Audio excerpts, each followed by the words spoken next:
Assalamu alaikum wa rahmatullahi wa barakatuh. Salut à vous tous. Aujourd'hui, nous avons une vidéo qui a pour thème As-Sirat al-Mustaqim, le bon chemin entre la Sunna et le Coran. Ce thème est très important et nous montre que la Sunna, ou plutôt la majorité de la Sunna, contraste profondément avec le contenu du Coran.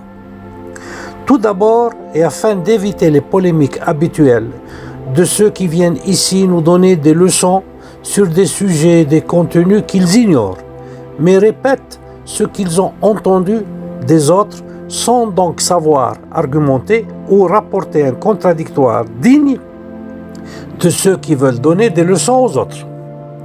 Allah a révélé le Coran à nous tous et ne l'a pas consacré intellectuellement aux seuls fuqaha, théologiens du passé. Allah nous rappelle qu'il, subhanahu wa ta'ala, nous a dotés d'un intellect pour nous permettre de réfléchir. Il n'a pas révélé la religion aux peuples qui ne savent pas comprendre et qui donc ne savent pas réfléchir. Autrement dit, à quoi servent ces incitations à la réflexion? Allah nous fait venir au monde sans aucune connaissance et nous a donné les outils d'observation et de réflexion.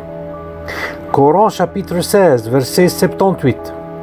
Et Allah vous a fait sortir des ventres de vos mères, dénués de tout savoir, et vous a donné lui, les yeux et l'intellect, afin que vous soyez reconnaissants. Wallahu akhrajakum min butuni ummahatikum la ta'lamuna shay'a, wa ja'ala lakum as-sam'a wal absara wal af'ida la'allakum tashkurun. Et puis, il, subhanahu wa ta'ala, nous exhorte à approfondir le Coran par nous-mêmes, car il nous a imposé l'éducation à partir de notre jeune âge, afin que nous puissions réfléchir et approfondir sa parole, qui est un message pour tous, et pas simplement pour certains élus, comme ils nous l'ont inculqué depuis notre jeune âge. Iqra, lis, fut le premier impératif imposé au prophète Mohammed sallallahu alayhi wa sallam par l'ange Gabriel alayhi salam. Allah nous a donné les outils de la science pour éliminer toutes les excuses durant le jour du jugement. Aucun de nous ne sera excusé, sauf les enfants et les malades mentaux. Tout le reste sera tenu responsable de ce qu'il a apporté avec lui comme curriculum vitae. Coran chapitre 67, verset 23. Dis, ô Mohammed, sous-entendu, c'est lui, c'est-à-dire Allah, qui vous a créé et vous a donné l'ouïe, les yeux et les intellects, mais vous êtes rarement reconnaissants. قل هو الذي أنشأكم وجعل لكم السمع والأبصار والأفئدة قليلا ما تشكرون.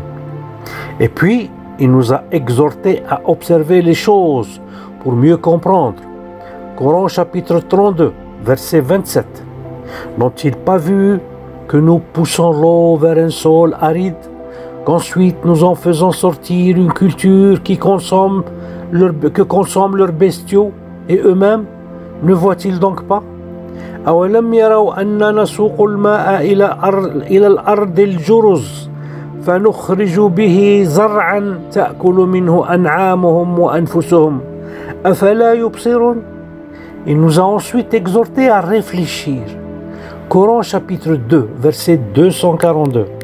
C'est ainsi qu'Allah vous explique ces versets afin que vous raisonniez. كذلك يبين الله لكم آياته لعلكم تعقلون.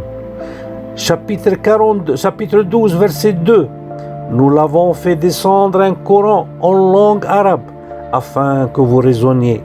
إنا أنزلناه قرآنا عربيا لعلكم تعقلون. Celui qui ne comprend pas ceci, que c'est Allah qui nous a révélé sa religion et nous a doté des outils de la connaissance, celui-ci ne comprendra jamais la volonté d'Allah et sera la victime de ceux qui ont pris le contrôle de son esprit. Il est impossible qu'Allah nous ait donné une religion dont la compréhension n'est réservée qu'à quelques-uns. Si oui, alors pourquoi nous jugerait-il si nous ne pouvons pas comprendre par nous-mêmes ce qui nous a révélé. Coran chapitre 54, verset 40. Et vraiment, nous avons rendu le Coran facile pour la méditation. Y a-t-il quelqu'un pour méditer le Coran? وَلَقَدْ يَسَّرْنَا الْقُرْآنَ لِلذِّكْرِ فَهَلْ مِن مُدَّكِّرٍ. J'ai choisi pour vous aujourd'hui un thème qui a été repris dans les livres des hadiths comme un film d'horreur plein de suspense et de cauchemars et qui a été pour nous les jeunes de tout temps une source de nombreux cauchemars. Je me souviens souvent avoir rêvé de tomber dans un gouffre profond, sans fond, et de me réveiller en criant au secours. Tout cela est dû à la version hadith du Sirat al-Mustaqim et non à la version coranique qui est diamétralement opposée à la version traditionnelle, comme nous le verrons bientôt. Au moins 17 fois par jour, nous musulmans prions Allah de nous émettre dans le Sirat al-Mustaqim, c'est-à-dire que nous lui demandons de nous émettre durant notre vie dans le droit chemin et pas dans l'au-delà comme il est dit selon la tradition, car il serait trop tard ce jour-là, parce que nous serions ou des gens du paradis ou des gens de l'enfer, car après ce jour-là, il n'y aura plus de jugement. Selon Al-Bukhari et Muslim, dans leur Sahih, le Sirat al-Mustaqim a lieu durant le jour du jugement, quand Allah décidera qui ira au paradis et qui ira en enfer. Selon Abu Huraira, le Sirat est un pont entre les deux rives de l'enfer. Nous devrons tous y passer dessus et il est composé par un câble tendu aussi fin que l'épaisseur d'un cheveu et il est tranchant pour les mécréants. Les prophètes et les messagers le franchiront les premiers, tremblants et priants, et personne ne parlera ce jour-là, sauf eux, sauf les prophètes, disant et criant à haute voix: Allah, sauve-nous, sauve-nous! Alors, ils verront des bras mécaniques sortir des profondeurs de l'enfer, avec au bout comme de grosses fleurs épineuses qui emmènent tous ceux qui sont destinés à l'enfer et les font tomber dans les braises de la fournaise, et seul le peuple du paradis pourra traverser jusqu'au bout de ce pont terrible et dans cette terrible angoisse. Voici le hadith en langue arabe originale. On le trouve dans Sahih al-Bukhari au numéro 806 et sur Sahih Muslim au numéro 182. Le hadith, comme presque tous les Israélites, a Abu Huraira comme narrateur. C'est-à-dire Abu Huraira est le narrateur de pratiquement la majorité des Israélites. Nous lisons: وعن أبي هريرة رضي الله عنه عن النبي صلى الله عليه وسلم قال: فيضرب الصراط بين ظهران جهنم فأكون أول من يجوز من الرسل بأمته ولا يتكلم يومئذ أحد إلا الرسل وكلام الرسل يومئذ اللهم سلم سلم وفي جهنم كلاليب مثل شوك السعدان هل رأيتم شوك السعدان؟ قالوا نعم.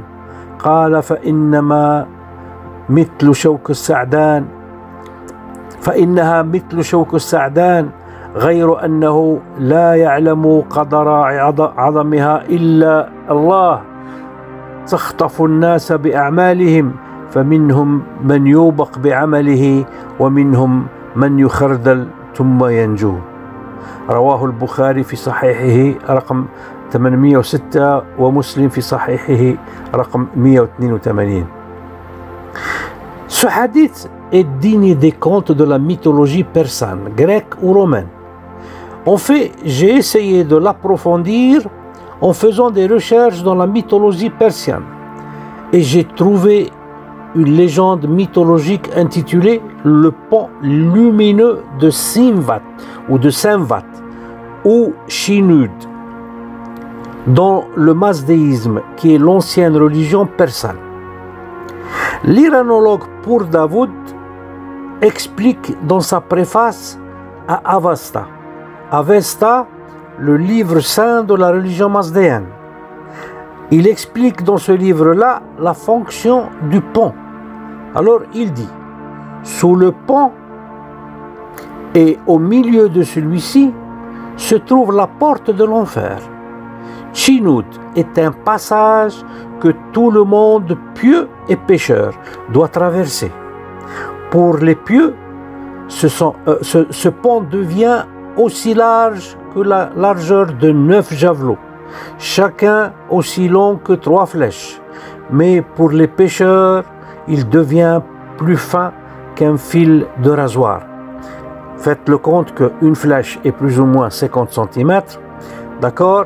Un javelot à 3 flèches, donc ça fait 1,50 m, c'est 1,50 m fois 9 la largeur qu'aura ce pont pour les croyants, pour les bons.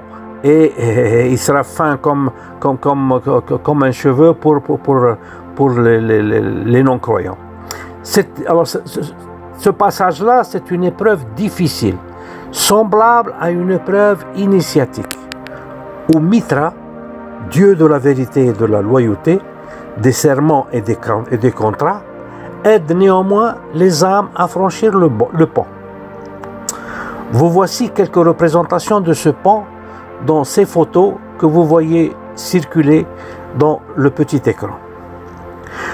Comme vous pouvez le voir, les détails sur le Sirat racontés dans le hadith d'Abu Huraira, les détails, ils sont identiques à ceux du pont des Lumières, de la mythologie mazdéenne pré-islamique et qui représente la plus ancienne religion encore vivante. En fait, nous avons les particularités suivantes identiques. Premièrement, le pont est sur les 2 rives de l'enfer. Deuxièmement, le pont est étroit pour les non-croyants et il est large pour les croyants. Troisièmement, le pont est une épreuve pour tout le monde. C'est une angoisse et une peur.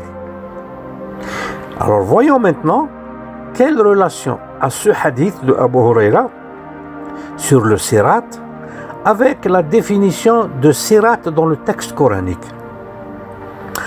Coran chapitre 19 verset 68. Par ton Seigneur, assurément nous les rassemblerons, eux et les diables, puis nous les placerons autour de l'enfer agenouillés. Ensuite nous arracherons de chaque groupe ceux d'entre eux qui étaient les plus obstinés contre le tout miséricordieux. Puis nous sommes le meilleur, à savoir ceux qui méritent le plus d'y être brûlés. Il n'y a personne parmi vous, les non-croyants, qui n'entrera pas en enfer, car il s'agit là, pour ton Seigneur, d'une sentence irrévocable. Ensuite, nous délivrerons ceux qui étaient pieux et nous y laisserons les injustes agenouillés. فوربك لنحشرنهم والشياطين ثم لنحضرنهم حول جهنم جثيا ثم لننزعن من كل شيعة أيهم أشد على الرحمن عتيا ثم لنحن أعلم بالذين هم أولى بها صليا وإن منكم إلا واردوها كان على ربك حتما مقضيا ثم ننجي الذين اتقوا ونذر الظالمين فيها جثيا. Ces versets parlent des non-croyants et des démons qui seront conduits en enfer à genoux. Donc pas de pont aussi fin qu'un cheveu, mais ceux-ci sont autour de l'enfer à genoux. C'est-à-dire les non-croyants, ce jour-là, ils viennent en marchant et ils se sont mis autour de l'enfer à genoux. Ensuite, les anges prendront dans chaque groupe celui qui a eu le plus d'aversion pour Allah durant sa vie terrestre, comme par exemple le pharaon, César, Hitler, Staline, etc. Ensuite, Allah souligne que tous les non-croyants seront introduits en enfer et pas, comme dit le hadith de Abu Huraira, que tous les humains passeront sur le Sirat ou le pont de lumière. Coran 21, chapitre 21, verset 98. Vous serez, vous et ce que vous adoriez, en dehors d'Allah, le combustible de l'enfer. Vous vous y rendrez tous. Si cela était vraiment des divinités, c'est-à-dire les idoles auxquelles vous avez cru, ils n'y entreraient pas et tous y demeureront éternellement parce que ça aurait été des dieux. Mais ils ne sont pas des dieux, eux aussi, ils seront avec vous dans l'enfer. إنكم وما تعبدون من دون الله حصب جهنم أنتم لها واردون لو كان هؤلاء آلهة ما وردوها وكل فيها خالدون. Dans le verset du chapitre 21, 98, nous avons le verbe waridun qui signifie y entreront. Et c'est exactement comme dit le verset dans le Coran 21, 99, quand il dit que si ceux qu'ils adoraient étaient des dieux, ils ne seraient pas entrés en enfer. Ma waradouha, et ils seraient restés pour l'éternité. Donc, dans le verset 19, 71, il n'y a personne parmi vous, les non-croyants, qui n'entrera pas en enfer, car il s'agit là, pour ton Seigneur, d'une sentence irrévocable. وَإِن مِّنكُمْ إِلَّا وَارِدُهَا كَانَ عَلَى رَبِّكَ حَتْمًا مَقْضِيًّا. Wariduha veut dire entrera en enfer, et non traversera le pont de l'enfer, comme il est dit dans l'interprétation traditionnelle du hadith de Abu Huraira. Voyons maintenant comment les non-croyants entrent en enfer selon ce que dit le Coran et comparant cela avec ce que dit le hadith du Sirat. Coran chapitre 39 verset 71. Et ceux qui avaient mécru seront conduits par groupe à l'enfer. Puis quand ils y parviendront, ses portes s'ouvriront et ses gardiens leur diront: des messagers choisis parmi vous ne vous sont-ils pas venus, vous récitant les versets de votre Seigneur et vous avertissant de la rencontre de votre jour que voici?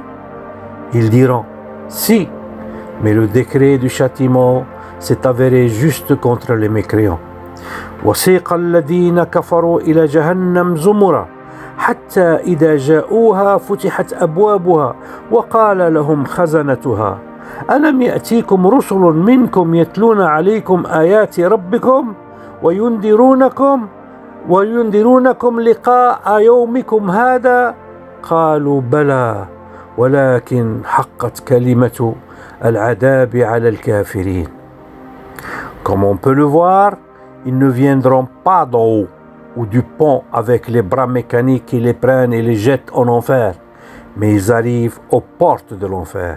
Il y a 7 portes de l'enfer, et ensuite ils y seront introduits dans l'enfer à travers ces portes-là. Coran chapitre 15 verset 41. Allah dit: voici une voie droite qui mène vers moi. Sur mes serviteurs, tu n'auras aucune autorité, excepté sur celui qui te suivra parmi les dévoyés. Et l'enfer sera seulement leur lieu de rendez-vous à tous. Il a 7 portes, et chaque porte en a sa part déterminée.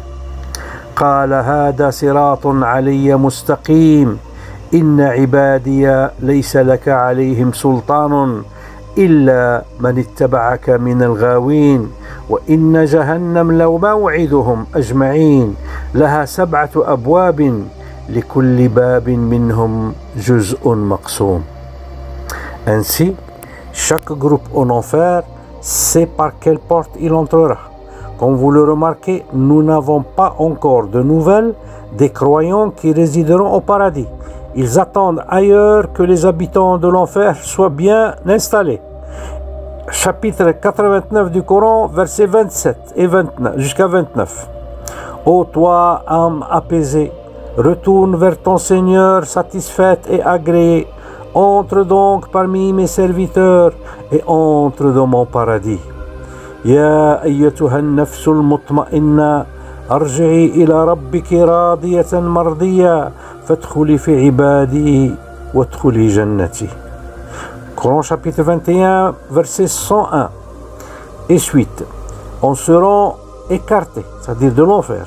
On seront écartés ceux à qui étaient précédemment promises de belles récompenses, précédemment durant leur vie, ou promises de belles récompenses de notre part.